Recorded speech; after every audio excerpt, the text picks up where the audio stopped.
예수님은 마태복음 13장에서 천국에 대해서 우리에게 말씀해 주고 있는데, 마태복음 13장에 천국 비유가 여러 가지가 나옵니다. 그 천국 비유 중에 하나가 천국은 마치 밭에 감추인 보화를 발견한 사람의 천국을 비유하고 있습니다. 오늘날은 아주 가격이 비싼 보석을 집에 보관하는 사람은 없습니다. 집에 보관하면 도적을 맞을 위험이 있기 때문에 그렇습니다. 그래서 도적을 맞지 않도록 안전한 은행 금고나 이런 것들에 보관을 합니다. 그러나 바울이 살았던 당시에는 오늘날처럼 은행이나 금고 같은 것들이 발달되어 있지 않았습니다. 특히 그 팔레스타인 지역, 오늘날 이스라엘 땅이죠. 거기는 전쟁이 많이 일어납니다. 전쟁이 일어나게 되면 자기가 갖고 있는 그런 금은 보화를 언제 빼앗길지 몰랐습니다. 그래서 은행에도 보관할 수 없죠. 그래서 이 사람들이 자기에게 있는 귀한 것들을 어떻게 하냐면 자기만 아는 장소에 이 보화를 묻어두었습니다. 이소보화에 보게 되는 그런 얘기 나오잖아요. 그래서 자기만 아는 그곳에 보물을 아무도 모르게 묻어두었습니다. 그래서 아무도 사람을 믿을 수 없기 때문에, 그리고 사실 가족도 믿을 수 없잖아요. 그래서 아무에게도 알려주지 않고 아무런 힌트도 남겨놓지 않는 경우가 참 많았습니다. 그러다가 그 사람이 갑자기 병에 걸려 죽을 수 있잖아요. 또 전쟁이 일어나갖고 갑자기 목숨을 잃을 수도 있습니다. 그러면 그 보물이 있는 장소를 아무도 모르게 됩니다. 아무한테도 얘기하지 못하고 갑자기 죽음을 맞게 되면 누구도 모르는 가운데 그때 그 보물이 땅속에 그냥 묻히게 됩니다. 아무도 모르는 상태에. 그런 일들이 고대에는 종종 있었습니다. 그러다가 시간이 지난 후에 다른 사람에 의해서 우연히 이 보화들이 발견되는 경우가 종종 있었습니다. 그 보화가 발견되면 그 보화를 발견한 사람의 것이 되는 것이 아니라 그 보화는 그 밭의 주인이 그 보화를 차지했습니다. 어느 날 농부가 남의 집 밭을 가다가 밭에 묻힌 엄청난 보화를 발견하게 되었습니다. 여러분, 이 농부가 어떻게 했겠습니까? 만약 여러분이 농부라면 밭 주인에게 당신 밭에 엄청난 보화가 있습니다. 당신 찾아가십시오. 빨리 말해주겠습니까? 이렇게. 여러분이 농부라면 어떻게 하겠습니까? 그것을 다시 묻어두고, 아무도 모르게 묻어두고 자신의 전 재산을 팔아 그 밭을 샀을 것입니다. 그 밭을 소유해야 그 보화가 내 것이 되기 때문에 그렇습니다. 밭에 묻힌 그 보화는 내가 전 재산을 팔아도, 내가 갖고 있는 모든 것을 팔아도 비교가 되지 않을 정도로 엄청나게 컸기 때문에 충분히 내 모든 것을 투자할 가치가 있었습니다. 그런데 그 내막을 잘 알지 못하는 사람들은 아마 그 사람을 비난했을 수도 있습니다. 너무 비싼 대가를 치르고 돈을 주고 땅을 산 이 농부를 미련한 사람이라 그렇게 말했을 수도 있습니다. 오늘 본문에 나오는 사도 바울은 이 밭에 있는 보화를 발견한 사람입니다. 밭에 묻힌 보화의 가치를 알아본 사람입니다. 그 보화의 가치를 알아봐야지 그것을 살 수 있어. 그 가치를 모르면 어떻게 해요? 사람들이 함부로 대할 수 있습니다. 가치를 모르기 때문에. 그래서 그런 예화들도 많이 있잖아요. 저는 아프리카에 갔는데 어떤 유럽 사람이 보니까 아이들이 동네에서 구슬치기 하며 장난 갖고 놀고 있는데 그게 다이아몬드 원석인 거예요. 근데 아이들은 그 가치를 모르기 때문에 어떻게 해요? 놀다가 그냥 버리고 갔을 거예요. 근데 가치를 아는 사람만이 그것에 합당한 가격을 지불하고 그것을 사게 될 것입니다. 사도 바울은 밭에 감추인 보화를 얻기 위해서 그 가치를 알아보고 자신의 모든 것을 팔아서 그 밭을 산 농부와 같은 사람입니다. 사도 바울이 발견한 보화가 무엇입니까? 그 보화가 복음입니다. 복음. 십자가에 달려 죽으신 예수 그리스도입니다. 십자가를 통해 보여주신 하나님의 능력입니다. 복음은 이 세상의 어떤 것보다도 가치가 있습니다. 복음은 기쁜 소식이죠. 복음의 핵심은 예수 그리스도입니다. 복음의 핵심은 예수 그리스도의 십자가의 오열입니다. 하나님의 아들이신 예수님께서 이 땅에 오셔서 우리의 죄를 위해 십자가에 죽으셨다는 소식입니다. 그 예수를 믿는 자에게 구원이 주어진다는 소식입니다. 예수 그리스도를 믿는 자에게 천국이 주어집니다. 예수 그리스도를 믿는 자에게 생명이 주어집니다. 예수님 안에 부유가 있습니다. 예수님 안에 평강이 있습니다. 예수님 안에 기쁨이 있습니다. 예수님 안에 안식이 있습니다. 예수님 안에 온갖 좋은 것들이 있습니다. 그래서 이 예수 그리스도를 우리가 소유하게 되면 이 땅에 어떤 것들 소유한 것보다 더 가치 있는 사람이 될 수 있습니다. 그래서 예수님을 그 안에 소유한 사람은 이 세상에 어떤 것을 소유한 것보다 많은 것을 소유한 사람입니다. 사도 바울은 이 복음의 가치를 알아본 사람이기 때문에 자신에게 있는 모든 것을 팔아서 복음을 산 사람이라 표현하고 있습니다. 아마 이 복음의 가치를 모르는 사람들은 사도 바울을 미친 사람이라 생각했을 수도 있습니다. 사도 바울이 예수님을 믿고 난 후에 가치 없게 생각한 것이 무엇입니까? 첫 번째, 그는 그의 학력을 그렇게 중요하게 생각하지 않았습니다. 여러분 잘 아는 대로 사도 바울이 가말리엘 문화에서 배웠습니다. 가말리엘은 당대뿐만 아니라 이스라엘 역사 안에서 손가락 안에 드는 가장 훌륭한 랍비 중에 한 사람입니다. 몇 손가락 안에 들어요. 이 가말리엘. 오늘 옛날에는 정식 학교가 없었기 때문에, 올라와서 이렇게 정규 학교가 없었기 때문에 학생들을 가르치는데 훌륭한 랍비가 이제 몇 사람 이렇게 학생들 선택해서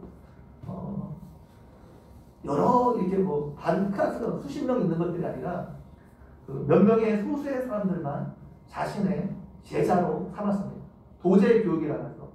그래서 네가 박사과정을 밟을 때 그냥 수십 명 놓고 가르치지 않잖아요. 몇 명 이렇게 하는 것처럼 사도 바울이 가진 학력은 오늘날로 치면은 가장 유명한 교수 밑에서 박사학위를 받은 것과 같습니다.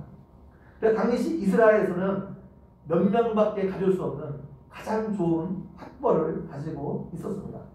그래서 오늘날 우리가 서울대 박사학위를 가진 것보다 바울의 학력이 훨씬 더 높은 학력을 가지고 있었습니다. 그런데 사도 바울은 그것을 그렇게 가치 있게 생각하지 않았습니다. 그것을 자랑하지도 않았습니다. 두 번째, 사도 바울은 당시의 사람들에게 가장 존경을 받던 바리새인이었습니다. 바리새인 하면 오늘날 우리에게 굉장히 나쁜 인식이죠. 이런 예수님께서 바리새인 비판하셨고 계속해서 설교할 때마다 바리새인 나쁜 놈들이다, 바리새인들 본받으면 안 된다, 미선적이다, 계속 이렇게 우리가 강단을 선포하기 때문에 바리새인 하면 아주 나쁜 사람들, 우리 머리에 그렇게 각인이 되어 있는데 당시 이스라엘 백성들에게는 그렇지 않았습니다. 바리새인 하게 되면 가장 존경하는 사람들, 선망의 대상이었습니다. 가장 하나님께 가까이 있는 사람들, 경건하는 사람들, 사람들이 존경하는 바리새인 하게 되면 모든 사람 인정해주고 존경해주는 사람이었습니다. 사도 바울은 이런 바리새인이었습니다. 그래서 그럼에도 불구하고 사도 바울은 자신이 바리새인인 것 자랑하지 않았습니다. 세 번째, 그는 높은, 오늘날 치면 공직에 있었던 사람입니다. 오늘날 국회의원격에 해당하는 산헤드린 공연 중에 한 사람이었습니다. 70명의 산헤드린 공연이 있었거든요. 그들이 이스라엘을 이렇게 자치하며 다스렸습니다. 그래서 산헤드린 공회원, 이건 대단한 권력이에요. 오늘날 국회의원에 해당하는 권력입니다. 근데 사도 바울은 그것을 자랑스럽게 생각하지 않았습니다. 네 번째, 그는 나면서부터 로마 시민권을 가지고 있었습니다. 당시에 로마 시민권을 가지고 있으면 굉장히 많은 특권이 주어졌습니다. 그래서 이제 다수성가한 사람들, 돈을 많이 번 사람들은 엄청난 돈을 들여서 이 로마 시민권을 샀습니다. 그런데 사도 바울은 돈을 주고 로마 시민권을 산 것이 아니라 나면서부터 로마 시민권을 가지고 있었습니다. 그러니까 그 사도 바울의 집안이 대단한 것임을 알 수 있죠. 나면서부터 로마 시민이었습니다. 근데 사도 바울은 자신이 로마 시민인 것을 한 번도 자랑스럽게 이렇게 내세우지 않았습니다. 그는 다섯 번째, 그는 혈통적으로 순수한 유대인이었습니다. 비록 외국에서 태어났지만 어머니, 아버지 모두 정통 유대인이었습니다. 정통 유대인이었기 때문에 이가 히브리어를 구사할 줄 알았어요. 당시에 히브리어는 죽은 언어였어요. 통용이 되는 언어가 아니었습니다. 헬라어가 통용이 되었고 그 가나안 땅에도 그 히브리어가 사용된 것이 아니고 아람어가 사용되었어요. 아람어. 근데 이 바울이 히브리어를 할 줄 알았습니다. 통용되지 않아요. 엄마 아빠가 정통 히브리어이기 때문에, 그러니까 히브리어를 통해서 성경을 읽고 할 수 있을 정도로 대단한 사람이었고 혈통적으로 대단한 사람입니다. 근데 자신의 혈통을 사도 바울이 자랑하지 않았습니다. 사도 바울은 이 세상에서 성공과 출세를 위한 모든 조건들을 다 갖추고 있었던 사람입니다. 그는 이스라엘에서 가장 뛰어난 선생이 될 자격이 충분히 있었습니다. 이스라엘에서 뛰어난 지도자가 될 자질을 충분히 가지고 있었고, 사실 예수님을 만나기 전까지 사도 바울이 굉장한 위치에 올라가 있었어요. 지도자의 위치에 올라가 있었습니다. 그런데 어느 날 사도 바울이 예수님을 만나고 모든 것이 다 바뀌어버렸어요. 그의 가치관 전혀 다 바뀌어버렸어요. 이전에 자신이 중요하게 생각했던 이런 모든 것들을 아무것도 아닌 것처럼 생각하게 되었습니다. 보십시오. 세상 모든 사람들은 사도 바울이 가지고 있는 것을 얻기 위해서 밤낮 쉬지 않고 노력합니다. 애를 씁니다. 그런데 사도 바울은 정작 그 모든 것을 아무렇지도 않게 생각했습니다. 예수님을 만나고 보니까 예수님과 비교해서 이런 것들은 아무것도 아니라고 생각한 거예요. 그러니까 배설을보다도 못하게 생각했습니다. 어떤 경우에는 이런 것들이 예수님을 얻는데 방해가 되었기 때문에 자신에게 일구를 주는 것처럼 보이는 이런 모든 것들을 과감하게 어렵다 사도 바울이 말하고 있습니다. 그리고 예수님을 위해 스스로 자신은 고난의 길을 가게 되었다 말하고 있습니다. 스스로 고난의 길을 선택했습니다. 이 말을 오해해서 학생들이 굉장히 많이 있는데, 그럼 공부 열심히 안 해도 되는 것이니까 뭐 생각하면 안 돼요. 돈을 벌기 위해서 우리가 애쓰지 않아도 되는 것 아닙니까? 뭐 이렇게 질문하는 사람이 있을 수 있습니다. 사도 바울이 이 말은 실력 없는 사람이 되지 말라는 말이 아니에요. 거기에 가치를 두지 말라는 거예요. 거기에 인생에 올인하지 말라는 거예요. 그것이 마치 전부인 것처럼, 우리 인생의 최종 목표인 것처럼 거기에만 우리 인생을 올인하지 말라는 겁니다. 우리는 이 땅을 살아가면서 실력을 키워야죠. 하나님의 뜻입니다. 지난 시간에 말씀드린 것처럼 공부도 하나님께 맡겨주신 사명이 있어요. 학생에게 맡겨주신 사명이잖아요, 이게. 그래서 우리가 열심히 해야 됩니다. 열심히 해야 돼요. 또 사업을 하는 사람은 사업을 열심히 해서 그 사업을 키워야 됩니다. 키워야 돼. 직장 생활하는 사람은 자기가 일하는 분야에서 그 일을 더 잘할 수 있도록 자기의 전문성을 키워 나가야 됩니다. 열심히 노력해야 돼요. 그렇게 하는 것이 하나님 나라에 기여할 수 있기 때문에 그렇습니다. 근데 사도 바울이 말하는 것은 뭐예요? 그런 것에 세상 사람들처럼 너무 큰 가치를 두지 말라는 거예요. 그것을 의지하지 말라는 겁니다. 그것이 마치 내 인생의 전부인 것처럼 생각하지 말라는 겁니다. 그런 것들을 의지하지 말라는 거예요. 의지하지 말라. 그런 것들이 나를 행복하게 할 것으로 생각하지 말라는 거예요. 또 사도 바울이 이야기하는 게 뭡니까? 그런 것들로 나를 포장하지 말라는 거예요. 마치 내가 가치 있는 사람인 것처럼 그런 것들을 갖고 있으면 뭐 학력이나 재물이나 뭐 명예나 권력이나 이런 것들을 갖고 있으면 내가 가치 있는 사람이 될 것이다. 뭐 그렇게 생각하지 말라는 겁니다. 그릇의 참된 가치는 그릇 그 자체에 있지 않습니다. 그 그릇 안에 무엇이 담겨 있는가로 그 그릇의 가치가 결정이 되는 겁니다. 어떤 그릇에 아무리 뭐 칠을 하고 광택을 내고 별짓을 다 해도 여러분 그릇 안에 밥이 담겨 있으면 이건 어떤 그릇 되는 겁니까? 밥그릇 되는 겁니다. 밥이 담겨 있으면. 그릇 안에 반찬이 담겨 있으면 무슨 그릇 되는 거예요? 반찬 그릇 되는 거예요. 그릇 안에 무엇이 담겨 있느냐에 따라서 그 그릇의 가치가 결정이 되는 것입니다. 반면 그릇이 아무리 형편없어요. 보잘것없습니다. 그래서 그 안에 보석이 담겨져 있으면 어떻게 해요? 보석함이 되는 겁니다. 아무리 나무로 이렇게 보기에 형편없이 거기 만들어졌어도 그 그릇 안에 귀한 것이 담겨져 있으면 그 귀한 그릇이 되는 거예요. 귀한 그릇 대접을 받게 되는 겁니다. 그래서 그릇 자체가 무엇으로 만들어져 있느냐 이게 중요한 게 아니고 그 그릇이 무엇을 담고 있느냐 그 그릇에 무엇을 담을 것이냐 그것이 중요한 거예요. 그것이 그 그릇의 가치를 결정하는 것입니다.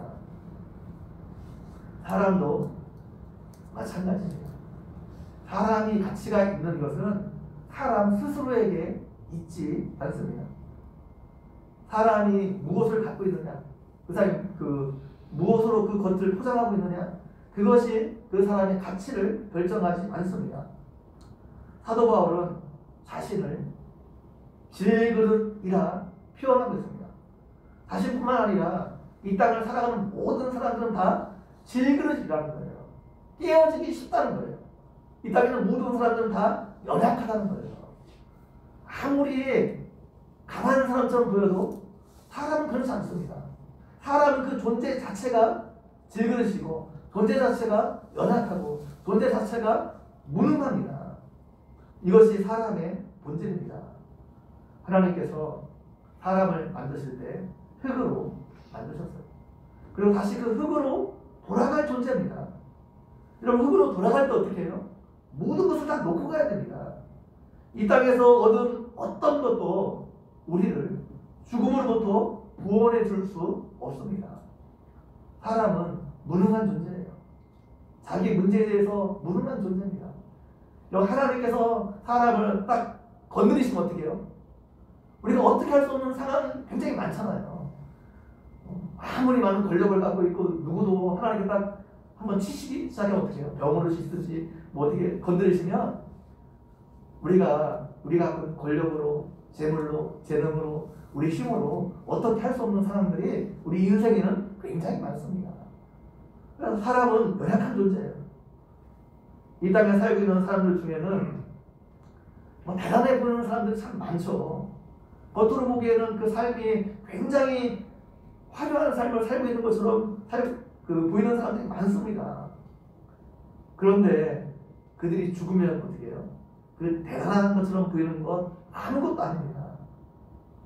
오늘날 애플이 있게 만든 사람 스티브 잡스입니다. 이분이 56세에 췌장암으로 죽었습니다. 그가 이룩한 업적이 그에게 무슨 의미가 있습니까? 이제 죽었는데 그가 엄청난 업적을 일으켰는데 그것이 그에게 아무런 의미가 없습니다. 그가 평생 추구했던 것들이 죽은 그에게 아무것도 해줄 수 없습니다. 이처럼 사람은 흙으로 돌아갈 존재이기 때문에 질그릇처럼 우리가 연약한 존재입니다. 그의 겉모습을 장식하던 그의 이력이나 업적이나 소유가 그의 죽음으로부터 구원해주지 못했습니다. 모든 사람은 이렇게 질그릇처럼 연약한 자입니다. 무능한 자입니다. 그렇기 때문에 여러분에게 무슨 재능이 많다고 해서 그 재능이 여러분의 가치를 결정해 주는 것이 아닙니다. 여러분의 외모가 굉장히 다른 사람보다 수려하다고 해서 그 외모가 여러분의 가치를 결정해 주는 것이 아닙니다. 여러분이 많은 물질을 소유했다고 해서 그 물질이 여러분의 가치를 결정해 주는 게 아니에요. 여러분이 좋은 대학을 나왔고 학벌이 좋다고 해서 그 학벌이 가치를 결정해 주는 것도 아닙니다. 이런 모든 것들이 궁극적으로 어떻게 해요? 우리에게 아무것도 해줄 수 없습니다. 이것이 아무것도 아니게 될 때가 분명히 우리에게 다가옵니다. 여러분의 가치를 결정하는 것은 여러분의 그 외적인 일로 이렇게 치장되어 있는 것들이 아니라 지금 여러분 안에 무엇이 담겨 있느냐가 여러분의 진정한 가치를 결정해 주는 겁니다. 근데 사람들은 이것을 알지 못하기 때문에 뭐예요? 자기 안에 어떤 내용물을 담을 것인가 여기에 신경 쓰지 않고 어떻게 해요? 그릇 자체에 신경 쓸 때가 굉장히 많습니다. 너무 외적인 것들에만 치중할 때가 너무너무 많아요. 그래서 그 외적인 것을 가지고 자기를 판단하고 또 다른 사람을 판단할 때가 얼마나 많은지 모릅니다. 사람들 중에는 자기 외모에 대해서 지나치게 관심을 가지는 사람들이 있습니다. 물론 우리가 외모를 잘 가꾸고 꾸미는 것이 중요합니다. 당연한 거죠. 우리에게 하나님께 주어진 것들을 잘 관리하고 꾸미고 이런 것들은 잘 해야 됩니다. 그래서 뭐 우리 외모 중에 부족한 것이 있으면 뭐 고치고 살아가야 되죠. 이게 뭐 잘못된 것이 아니죠. 그런데 그것을 넘어서 너무 지나치게 관적으로 자기 외모에 집착하는 사람들이 있습니다. 객관적으로 보기에 굉장히 예뻐요. 객관적으로 보기에. 그런데 자기 외모에 전혀 만족을 하지 못하고 계속해서 자꾸 어떤 성형수술을 하는 사람들이 있습니다. 중독이라고 해서 자신의 존재 가치가 외모에 있는 것처럼 생각하고 외모를 가꾸는데 올인하는 사람들. 이것은 뭐예요? 그 내면에 문제가 있기 때문에 그런 거예요. 내면에. 왜 사람들이 그렇게 자신의 외모에 외적인 것에 지나치게 집착합니까? 그 안에 잘 들여다보게 되면 상처가 있기 때문에 그렇습니다.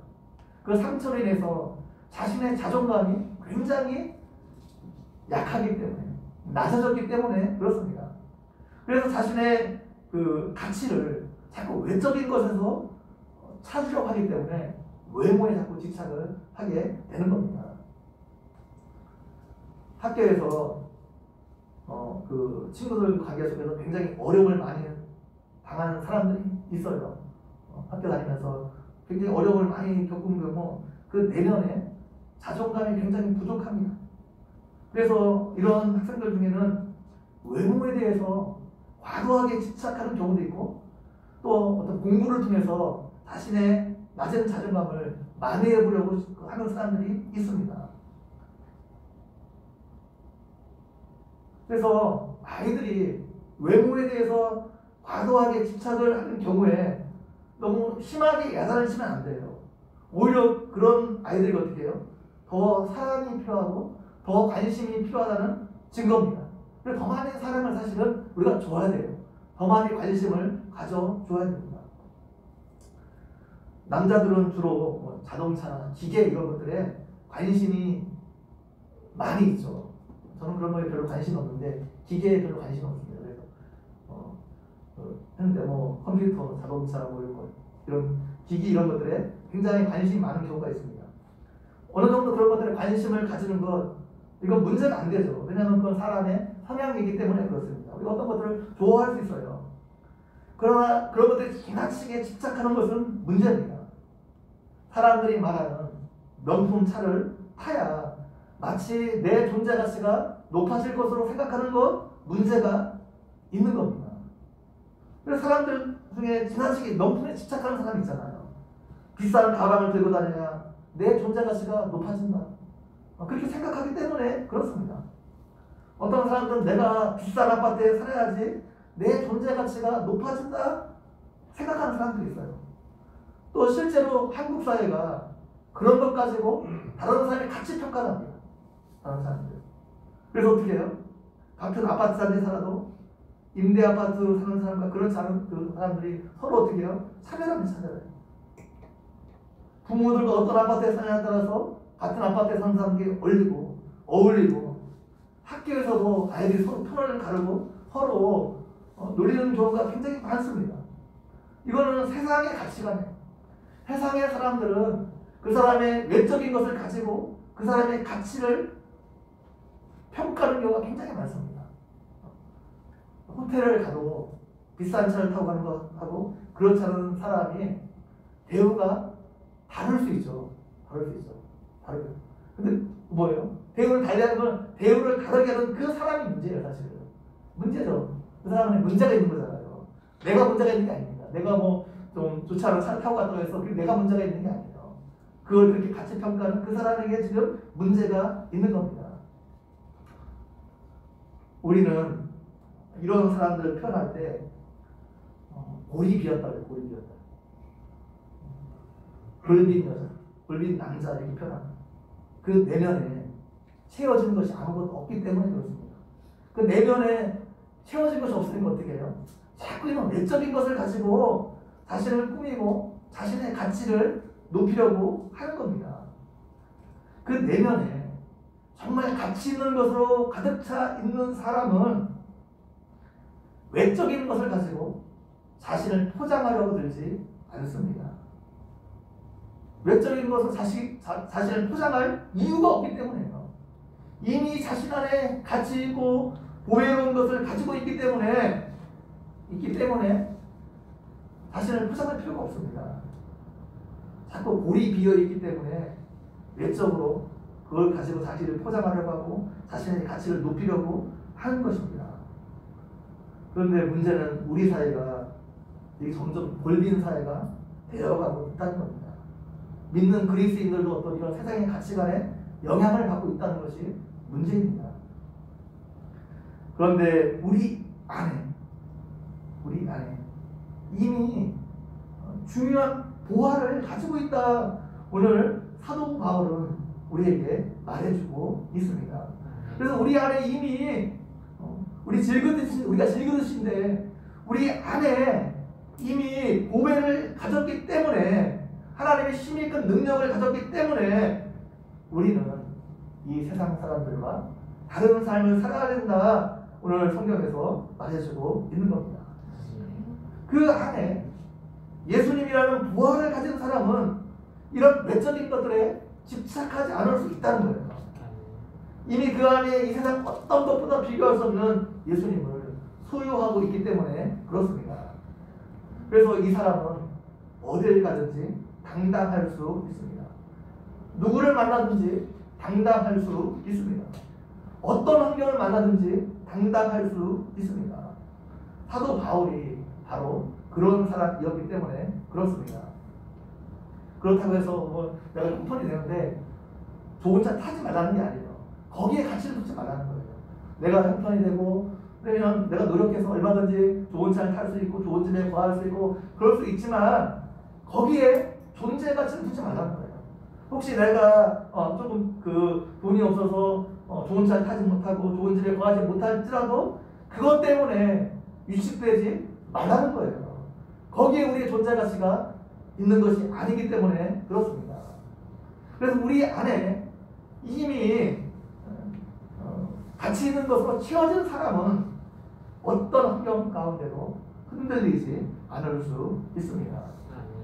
우리가 8절하고 9절 같이 한번 읽어보도록 하겠습니다. 8절하고 9절 같이 읽어봅니다. 시작. 우리가 사방으로 묘사함을 당하여도 쌓이지 아니하며 답답한 길을 당하여도 낙심하지 아니하며 박해를 받아도 버림바 되지 아니하며 거꾸로뜨림을 당하여도 망하지 아니하고. 아멘. 10절도 같이 한번 읽어볼까요? 10절 시작. 우리가 항상 예수의 죽음을 몸에 짊어지면 우리의 생명이 또한 이 몸에 나타나게 하려 합니다. 아멘. 사도 바울은 자신이 질그릇인데 질그릇 안에 보아이신 예수님을 모시고 있다 말하고 있습니다. 그래서 지금 어떠한 세상의 풍파에도 흔들리지 않았다 지금 말하고 있는 것입니다. 사람은 우겨쌈을 당해요. 근데 그것 때문에 쌓이지 않는단 말이에요. 우겨쌈을 당하는데 그것 때문에 쌓이지 않는단 말이고, 고난을 받지만 그 고난 가운데 억누르지 않는다는 거예요. 고난으로 답답한 일을 당할 것 때문에 사도 바울이 낙심하지 않는데요. 어떻게 될지 모르는 그 답답한 상황이 계속 되어지고 있는데 그것 때문에 낙심하지 않았대요. 거꾸로짐을 당해도 그것 때문에 망하지 않는다는 것을 알았다 말하고 있습니다. 그러면서 사도 바울은 그런 일을 당할 때 우겨쌈을 당하고 고난을 당하고 또 답답한 일을 당하고 거꾸로짐을 당하고 이런 어려움들을 당할 때 예수의 죽음을 몸에 짊어진다 말하고 있습니다.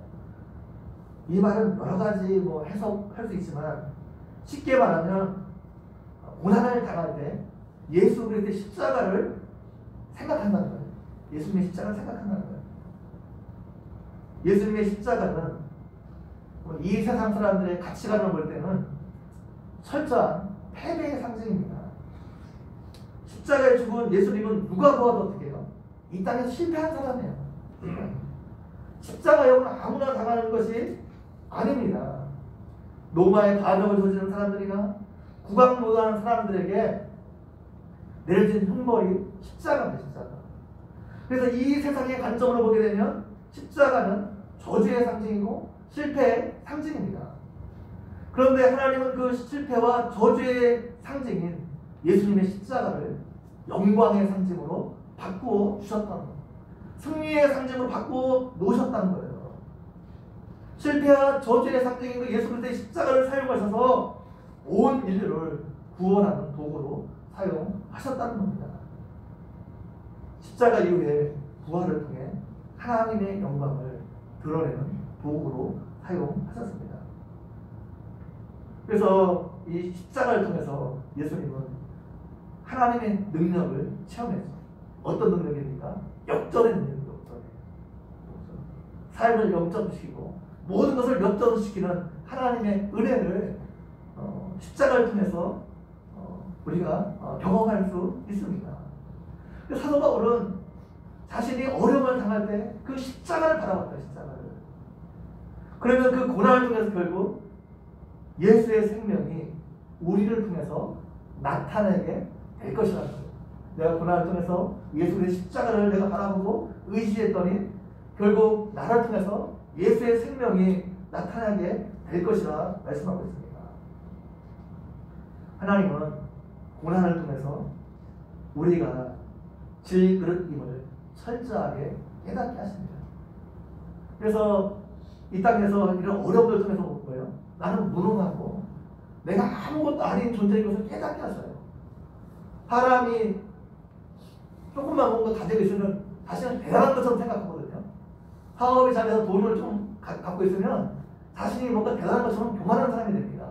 권력을 갖든지 뭔가 조금 다른 사람과 다른 특이한 걸 좀 갖게 되면 그것 때문에 교만한 사람이 되기 싫습니다. 그런데 하나님은 어떻게 해요? 고난을 통해서 그 사람이 철저히 질그릇임을 깨닫게 하셔요. 내가 아무것도 아닌 걸 깨닫게 하셔요. 내가 얼마나 무능한 존재인지를 깨닫게 하십니다.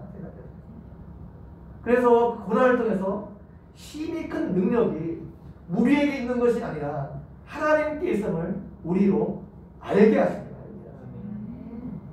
오늘 7절에 있는 것처럼 우리가 이 고백을 질그릇에 가졌으니 이런 힘이 큰 능력이 하나님께 있고 우리에게 있지 아니함을 알게 하려 하시니라 말씀하고 있습니다.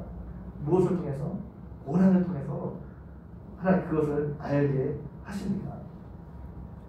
그래서 우리가 이 땅에서 환난을 당하고 어려움을 당할 때 우리 안에 계신 그 예수 그리스도, 우리 안에 계신 그 보배이신 예수 그리스도가 더 선명하게 드러날 수 있습니다. 이것을 십자가가 보여주고 있다는 거예요. 그래서 우리가 이 땅에서 고난을 당할 때, 사방으로 우겨쌈을 당할 때, 박해를 당할 때, 그때 예수 그리스도의 죽음을 우리 몸에 지게 되면 어떻게 해요? 우리 안에 계신 예수님을 더 선명하게 체험할 수 있다는 거예요.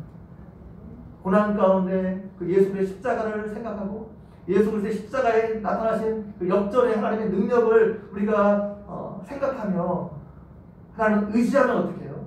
하나님께서 그 고난을 통해서 우리 안에 계신 예수 그리스도가 더 선명하게 드러날 수 있고 체험하게 해 주신다 말씀하고 있습니다. 하나님은 역전의 하나님이에요. 역전의 하나님. 십자가는 그것을 우리에게 잘 보여주고 있습니다. 그래서 여러분 지금 고난 가운데 있을지라도 우리가 그 하나님을 생각하고 하나님을 의지하게 되면 하나님께서 그 상황을 역전시킬 날이 반드시 있을 겁니다. 한나가 아이가 없어 고통당했죠. 또 브린나가 자꾸 격동시키기 때문에 정말 사방이 우겨쌈을 당하는 것 같은 고통을 한나가 당했습니다. 그런데 한나는 그 문제를 하나님께 가지고 나갔습니다. 제가 한나 설교할 때 말씀드린 것처럼 한나가 남편의 위로나 어떤 세상의 위로나 그런 것들을 바라고 나가지 않았어요. 그죠? 세상에 주는 위로가 있잖아요. 남편이 하나의 위로가 될 수 있습니다. 여러분. 물질이 때로는 우리에게 위로가 될 수 있습니다. 세상 쾌락이 우리에게 위로를 줄 수 있어요. 작은 위로라고 할 수 있어. 근데 한나가 그런 작은 위로 그런 것에 기대지 않으면 어떻게 해요? 그 문제를 하나님께 가지고 나갔습니다. 그럴 때 한나는 인생의 역전을 경험할 수 있었습니다. 한나가 경험한 하나님이 어떤 분입니까? 한나가 그 이후에 그 시를 통해서 하나님을 찬양하고 있죠. 하나님을 찬양하는데 풍족하던 자들은 양식을 위하여 품을 팔고 줄이던 자들은 다시 줄이지 아니하게 하시는 분이다. 하나님 그렇게 말하셨어요. 전에 임신하지 못하던 자는 7 아들을 낳고 많은 자녀를 둔 자는 세약하게 하시는 분이 하나님이라는 거예요. 여호와는 죽이기도 하시고 살리기도 하시며 수월에 내리기도 하시고 올리기도 하시는 분이라 말하고 있습니다. 여호와는 가난하게도 하시고 부하게도 하시는 분입니다. 여호와는 낮추기도 하시고 높이기도 하시는 분입니다. 여호와는 가난한 자를 진토에서 일으키며 빈궁한 자를 거름돌에서 올리사 기적들과 함께 앉게 하시며 영광을 차지하게 하시는 분이라 고백하고 있죠. 다시 말하면 뭐예요? 여호와 하나님은 역전의 하나님이라고 했잖아요. 자기를 의지하고 자기를 신뢰하고 자신에게 믿음으로 나오는 자들에게 그 인생을 역전시키는 하나님이라 말해주고 있는 겁니다. 홍해 앞에서 이스라엘 백성들 길이 보이지 않았습니다. 뒤에는 당시에 첨단 무기로 무장한 바로의 군대가 쫓아오고 있습니다. 앞에는 홍해가 길을 가로막고 있습니다. 그런데 하나님은 바다에 길을 내셔서 이스라엘 백성들을 구원하시고 바로의 군대는 그 바다 안에서 깨끗하게 정리해 주셨습니다. 하나님은 이스라엘 백성들을 하여금 역전을 경험하게 하셨습니다. 나오미 사랑해요. 나오미는 남편도 잃어버리고 2 아들도 잃어버리고 인간적으로 보게 되면 인생에서 더 이상 아무 소망을 가질 수 없는 여인이었습니다. 나오미와 그의 며느리 룻 철저하게 실패한 인생처럼 보였습니다. 그러나 그들이 믿음을 가지고 다시 가나안 땅으로 들어왔을 때 보아스를 만나게 되고 인생의 역전을 경험합니다. 그 과정을 통해서 다윗 왕이 나왔습니다. 하나님의 구속의 역사를 이어가는데 정말로 귀하게 쓰임받는 가정이 되었습니다. 우리가 우리 안에 예수 그리스도를 모시고 있고 또 하나님의 능력을 의지하게 되면 우리가 인생의 역전을 경험할 수 있습니다. 저도 제 생애를 이렇게 돌아볼 때 하나님이 함께 하심을 정말 선명하게 느끼는 시간은 항상 고난의 시간이었어요. 내 힘으로 어떻게 할 수 있는 것이 아니라 하나님만 바라볼 수 없는 그런 상황 가운데 있을 때 하나님을 의지하고 하나님을 신뢰했을 때 하나님이 나와 함께 계심을 선명하게 보여주셨습니다. 그 시간을 통해서 하나님이 저와 우리 가족을 보호해 주시고 인도해 주심을 선명하게 느낄 수 있었습니다. 하나님은 모든 일에 협력하여 선을 이루시는 분이에요. 하나님을 사랑하는 자, 곧 그 뜻대로 부르심을 입은 자들에게는 모든 것이 협력하여 선을 이룹니다. 우리의 고난조차도 그것을 역전시켜서 선을 이루시는 분입니다. 이유가 무엇입니까? 우리 안에 보배이신 그리고 하나님의 능력이신 예수 그리스도와 함께하기 때문입니다. 그래서 우리가 사방으로 우겨쌈을 당하여도 쌓이지 아니하며 답답한 일을 당하여도 낙심하지 아니하며 박해를 받아도 버림받지 아니하며 거꾸러짐을 당하여도 망하지 않을 수 있습니다. 우리 고난 가운데 하나님의 능력을 체험하고 하나님의 기적을 체험하고 그것을 통해 우리 안에 계신 예수 그리스도의 생명과 예수 그리스도의 능력을 드러낼 수 있는 삶을 살 수 있는 것입니다. 그렇기 때문에 여러분에게 오는 어려움을 두려워하지 마시기 바랍니다. 고난을 여러분 두려워하지 마시기 바랍니다. 여러분에게 고난이 크고 어려움이 클수록 어떻게 해요? 예수의 생명도 더 크게 나타나게 될 것입니다. 하나님의 더 크신 능력을 여러분이 경험하게 될 것입니다. 여러분의 고난이 크면 클수록 하나님의 능력과 예수의 생명이 더 선명하게 고난 가운데 나타나게 될 것입니다. 고난의 때 여러분이 기도하고 하나님을 의지하면 여러분을 통해서 하나님의 은혜와 하나님의 임재가 더욱 선명하게 드러나게 될 것입니다. 여러분 안에 보배이신 예수 그리스도가 있습니다. 여러분 안에 하나님의 능력이신 예수 그리스도가 계십니다. 여러분의 가치를 이 세상의 것으로 증명하라고 하지 마시기 바랍니다. 이미 여러분 안에 이 세상의 것과는 비교할 수 없는 보배이신 예수 그리스도가 계십니다. 이 예수 그리스도를 의지할 때 하나님은 우리를 통해 일하십니다. 왜 인생의 역전을 경험하게 하실 겁니다. 이것을 기억하고 여러분이 어떤 형편이 있든지 간에 당당하게 여러분의 삶을 살아가는 여러분 모두가 되기를 주님의 이름으로 간절히 축원드립니다.